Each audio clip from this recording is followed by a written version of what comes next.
आज दिल्ली के शिक्षा मंत्री और डिप्टी सीएम और देश में एक शिक्षा क्रांति लाने वाले क्रांतिकारी हमारे एजुकेशन मिनिस्टर मनीष सिसोदिया जी को मिलने आए थे।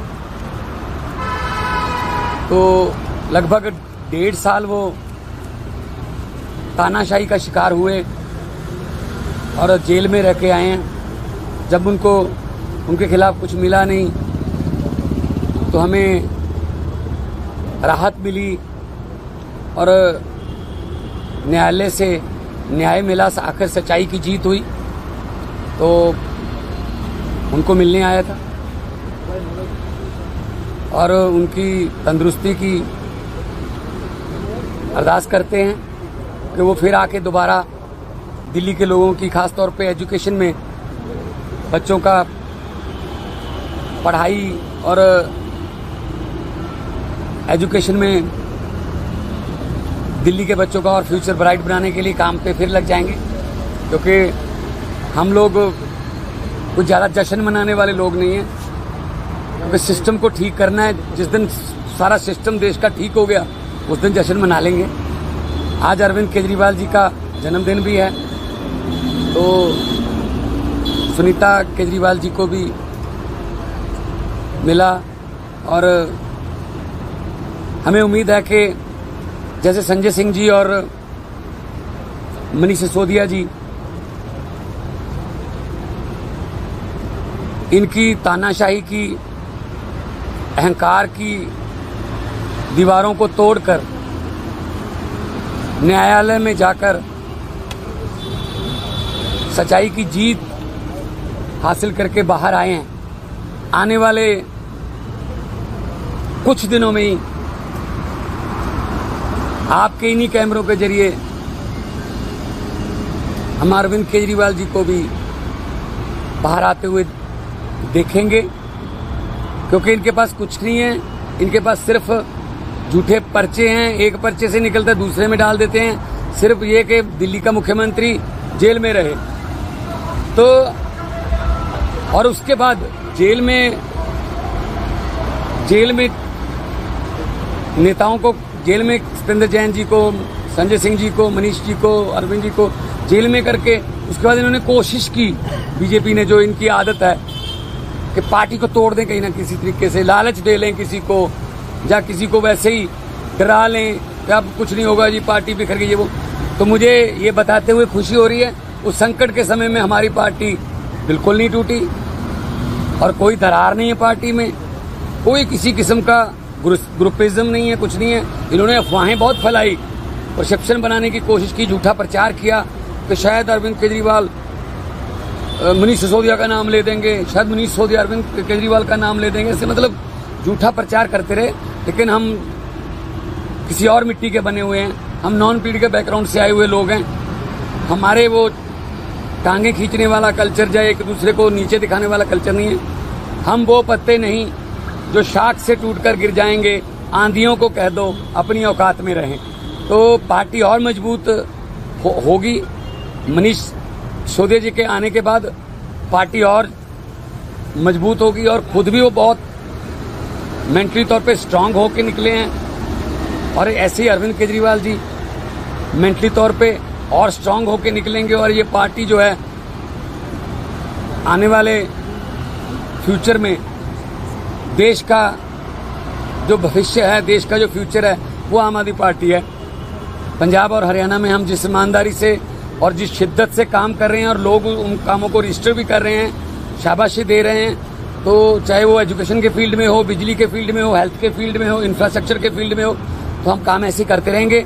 और भले ही हमारे जो है पंजाब स्टेट के जो हक बनता है, बहुत से पैसा इन्होंने रोका हुआ है, चाहे वो आरडीएफ का हो, चाहे एनएचएम का हो, चाहे और डिपार्टमेंट का हो। लेकिन हम पंजाब वाले हैं। देखो, पंजाब ने लीड किया था आज़ादी में भी, पंजाब ने लीड किया था हरी क्रांति में भी।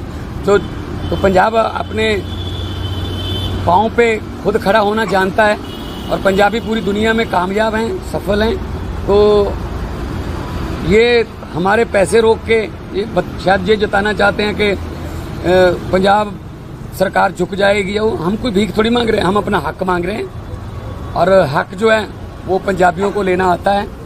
तो आने वाले दिनों में और भी बड़े बड़े प्रोजेक्ट पंजाब के जनता की भलाई में आपको सुनने देखने को मिलेंगे। कोई क्वेश्चन हो तो बता दें।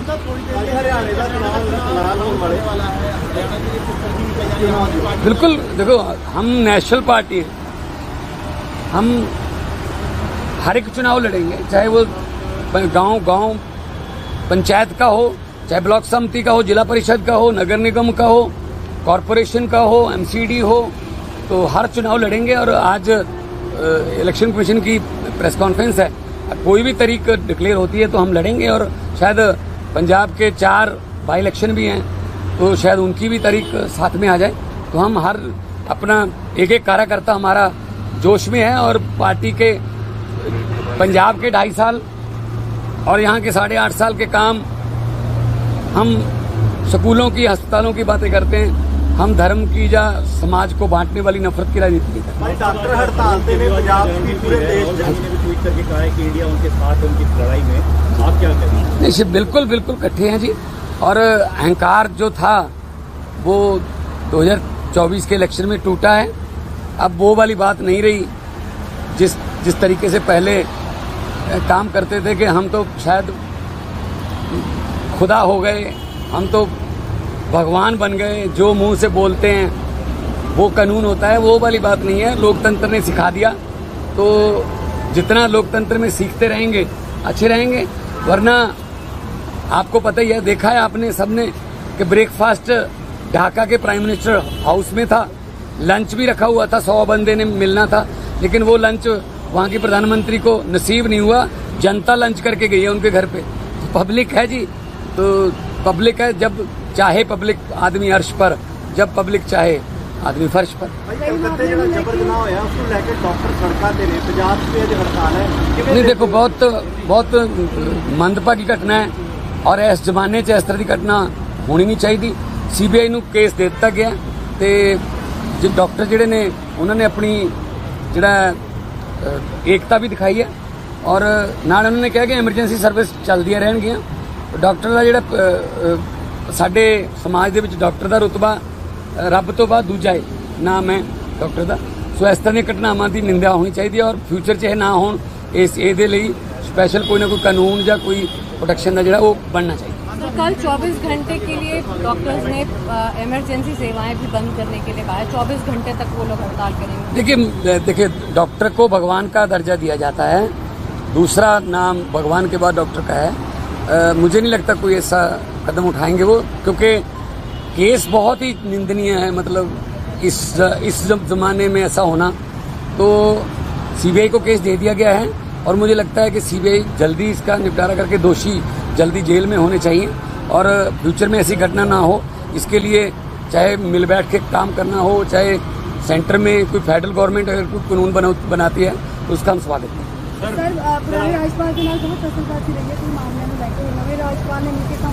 बिल्कुल कराएंगे जी, जो राज्यपाल के अधिकार हैं वो अपने अधिकारों का इस्तेमाल करें।